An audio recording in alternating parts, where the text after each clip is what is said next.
12 के प्यारे बच्चों, गुड मॉर्निंग।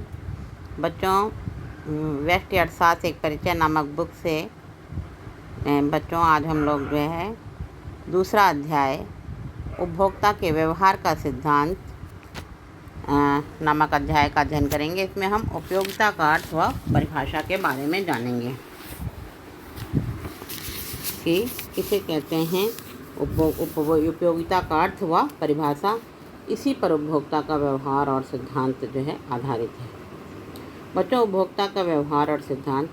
बच्चों, उपभोक्ता का व्यवहार का इस अध्याय में हम एक व्यक्तिगत उपभोक्ता के व्यवहार का अध्ययन करेंगे कि उपभोक्ता किस प्रकार से निर्णय लेता है कि वो किन बहुत सारी वस्तुएं मार्केट में उपलब्ध होती हैं, बाज़ार में उपलब्ध होती हैं, लेकिन वो उन वस्तुओं में से किस प्रकार चयन करे कि उसको अधिकतम संतुष्टि प्राप्त हो।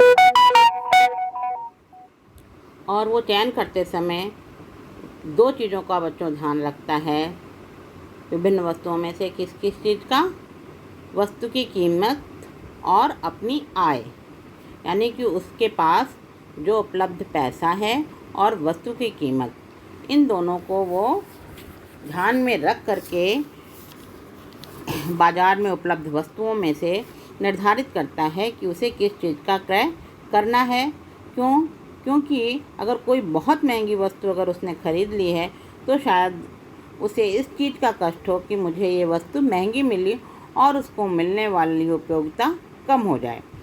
तो ऐसे में बच्चों वो हमेशा ऐसा निर्णय लेता है कि वो वस्तु उसको उस मूल्य पर मिले जिससे कि उसकी आय के अनुसार उसको अधिक कष्ट महसूस ना हो।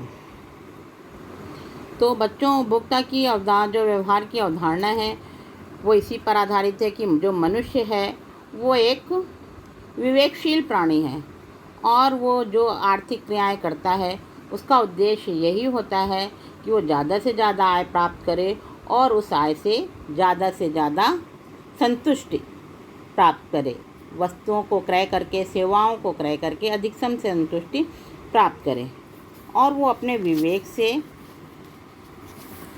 ऐसे अपनी आवश्यकताओं को संतुष्ट करता है। बच्चों, यहाँ पर हम आपको आवश्यकता के बारे में भी थोड़ा सा बता दें कि आवश्यकता और इच्छा दो अलग अलग चीज़ें होती हैं। बच्चों, इच्छा होती है, इच्छा को हम कहेंगे, अभी आगे आप जो मांग का सिद्धांत पढ़ेंगे तो उसमें इसको ज़्यादा विस्तार से पढ़ेंगे, लेकिन इसमें चूँकि आपकी आवश्यकता शब्द आई है इसलिए मैं आपको बताती हूँ कि हमारी जो आवश्यकता है अर्थशास्त्र में किसे हम आवश्यकता कहते हैं। बच्चों, आवश्यकता इच्छा से ही बनी हुई एक अवधारणा है। इच्छाएं बच्चों बहुत सारी हो सकती हैं ना, तो सभी इच्छाओं का पूर्ण होना ज़रूरी नहीं है।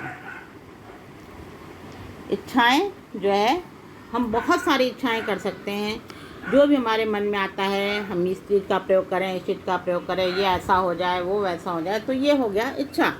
लेकिन बच्चों, यही इच्छा जब इतनी तीव्र हो जाए कि हम उसके लिए संसाधन जुटा लें, उस इच्छा को पूरा करने के लिए हम इतना प्रयास करें कि हमारे पास वो संसाधन उपलब्ध हो जाएं, उतनी मुद्रा, उतना पैसा या जो भी संसाधन से हमें वो उस आवश्यकता को हम संतुष्ट कर सकते हैं, उस संसाधन को जुटा लें और उस संसाधन को उस पर खर्च करने के लिए पूरी तरह से तत्पर हो जाएं, तो वो इच्छा हमारी क्या बन जाती है? आवश्यकता। तो बच्चों, जो इच्छा है उसमें से वो ही इच्छा हमारी आवश्यकता बनती है जिसके लिए हमारे पास उपलब्ध साधन हो और वो उस साधन को खर्च करने के लिए हमारे पास तत्परता हो कि हम संतुष्ट हों कि हम इस पर खर्च करेंगे। तो ये तो हो जाती है हमारी आवश्यकता। तो बच्चों, इसी का अध्ययन हम करेंगे कि हम अपनी किस तरह की किन इच्छाओं में से, अपनी जो बहुत सारी हमारी इच्छाएं हैं उनमें से जो बहुत तीव्र इच्छाएं होती हैं उन्हीं को हम पहले संतुष्ट करते हैं। तो इसके लिए हमें बच्चों जानना होगा कि जो उपभोक्ता है इसका प्रारंभिक संकेतन तथा अभिग्रह। उपभोक्ता सामान्य रूप से बहुत सारी वस्तुओं का उपभोग करता है प्रतिदिन अगर हम देखें तो हम बहुत सारी वस्तुओं का प्रयोग करते हैं, लेकिन हर जगह उसके पास चयन की समस्या होती है ना। तो यहाँ पर हम केवल इस चीज़ के बारे में पढ़ेंगे कि जहाँ केवल 2 ही वस्तुएं हों और इन दोनों वस्तुओं में से इन्होंने उदाहरण जो लिया उसमें है केला और आम। दोनों वस्तुओं की मात्राओं को कि कोई भी सम्मिलित राशि को उपभोक्ता बंडल अथवा संक्षेप में बंडल कह सकते हैं। सामान्यतः हम केले की मात्रा को व्यक्त करने के लिए x ना सांकेतिक है ये x1 और परिवर्तका और आम की मात्रा के लिए x2 का उपयोग करेंगे। x1 और x2 धनात्मक और शून्य हो सकते हैं, यानी कि हम इसमें प्लस भी कर सकते हैं और शून्य यानी कि हम उसकी किसी इकाई का प्रयोग नहीं भी कर सकते हैं। केले की x1 मात्रा की तथा आम की x2 यानी कि हम 2 आम और एक केले की मात्रा तथा x1 तथा x2 के किसी विशेष मूल्य के लिए x1 x2 हमें एक विशेष बंडल प्रदान करते हैं। उदाहरण 5-10 में केले की 5 इकाइयाँ और आम की 10 इकाइयाँ। ये एक उपभोक्ता के लिए है कि वो जो है जो बंडल बने हैं उसमें जो प्रथम बंडल है उसमें केले की 5 इकाइयाँ और आम की 10 इकाइयाँ और दूसरे बंडल में केले की 10 इकाइयाँ और आम की 5 इकाइयाँ। यानी कि बच्चों हमारे पास जो संसाधन है उनमें से हम दोनों को बराबर मात्रा में उपभोग नहीं कर सकते। उनमें से अगर हमें किसी का उपभोग बढ़ाना है तो किसी अन्य उपभोग को कम करना ही होगा, क्योंकि हमारे पास संसाधन सीमित होते हैं। बच्चों अब हम पढ़ेंगे उपयोगिता कि उपयोगिता किसे कहते हैं।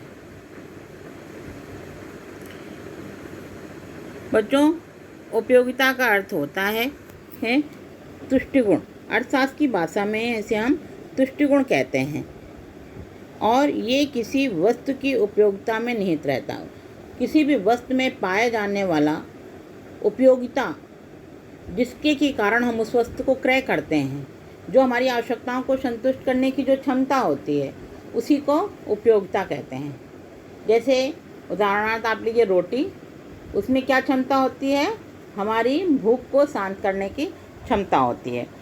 तो इसी तरह से हम किसी भी वस्तु का जिस भी वस्तु का हम क्रय करते हैं तो वो हमारी किसी ना किसी आवश्यकता को संतुष्ट करती है। अपने किस गुण के कारण, उपयोगिता के गुण के कारण उसमें किसी न किसी आवश्यकता को संतुष्ट करने की क्षमता होती है, जिसे हम उपयोगिता कहते हैं।